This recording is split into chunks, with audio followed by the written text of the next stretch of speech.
On today's menu is this beautiful dish using venison from Maui Nui that's grilled to perfection, rested in a provincial butter bath, and perched atop sultry roasted garlic palm puree. This is a very special dish for many reasons, and I'm particularly proud of this because of the mission behind Maui Nui.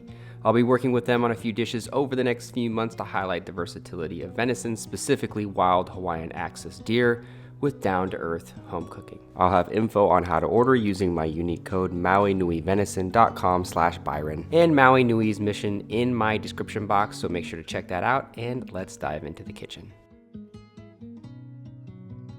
First up on the agenda is to remove the venison rib chops from the package, and as you can see, this meat is almost candy-like red, and just one of the prettiest proteins I've probably worked with. You want to blot off any excess moisture so you don't battle with it during the grilling process, then set them aside to break the chill while you prep the potatoes. For the potato puree, I'm using Yukon Gold potatoes that we just recently harvested from our backyard garden a few days back, so this will be extra special for me, but store-bought will work just fine. Give them a solid peel, making sure to remove any dark spots for a really clean-looking puree, then dice them up as evenly as you can for even cooking. Then you're going to place them in salted water that's at a soft rolling boil and cook until tender.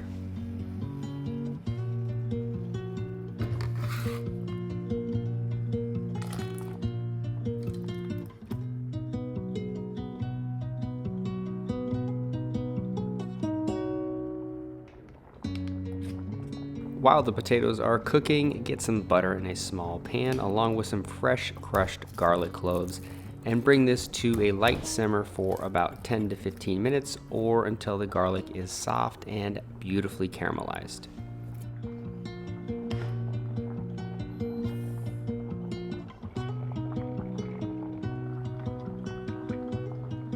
When the potatoes are finished cooking, you should be able to smear them across the cutting board without any uncooked pieces appearing for a very creamy puree.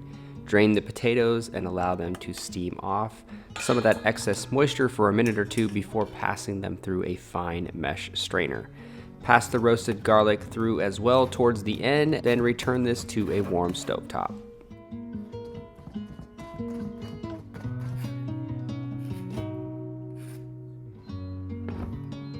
Next up, you're going to add some milk to the hot garlic butter to warm up just a little bit so it doesn't seize in the potatoes. Then pour that into the creamy potatoes a little bit at a time until the mixture is super smooth and light. Make sure to salt to taste. Then you're going to cover the potatoes with a lid and set it aside on a very low heat stovetop.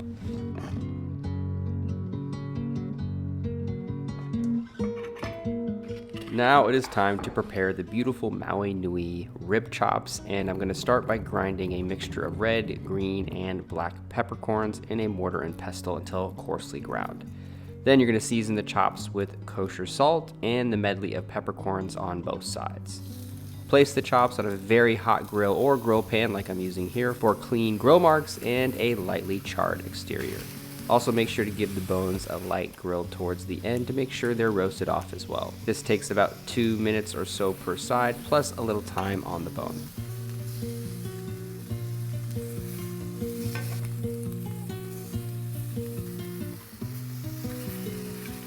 Once the rib chops are fully cooked, about medium rare, you're gonna rest them in some butter that has oregano, thyme, and rosemary for a provincial style flair for about 5 to 7 minutes.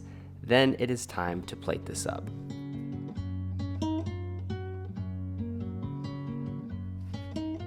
Alright, so this is going to be pretty simple plating. Just place a few dollops of the palm puree on the bottom of the plate. Then you're going to get a spoon that's coated in the provincial butter to cleanly spread the puree around the plate, making a well. Stack the grilled rib chops to your liking. Then you're going to pour the drippings right over the top with the herbs dressed around the plate as a rustic garnish. A quick sprinkle of the peppercorn medley to finish, and it is time to enjoy this dish.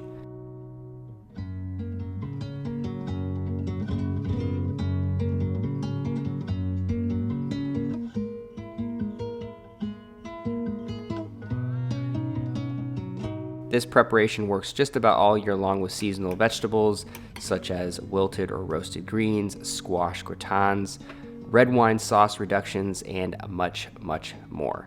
I want to thank Maui Nui for the incredible experience with their product and can't wait to show you a few other recipes with their wild Hawaiian sourced venison in the coming months. Like and subscribe for more recipes, and drop a comment letting me know your thoughts on the recipe as well as requests.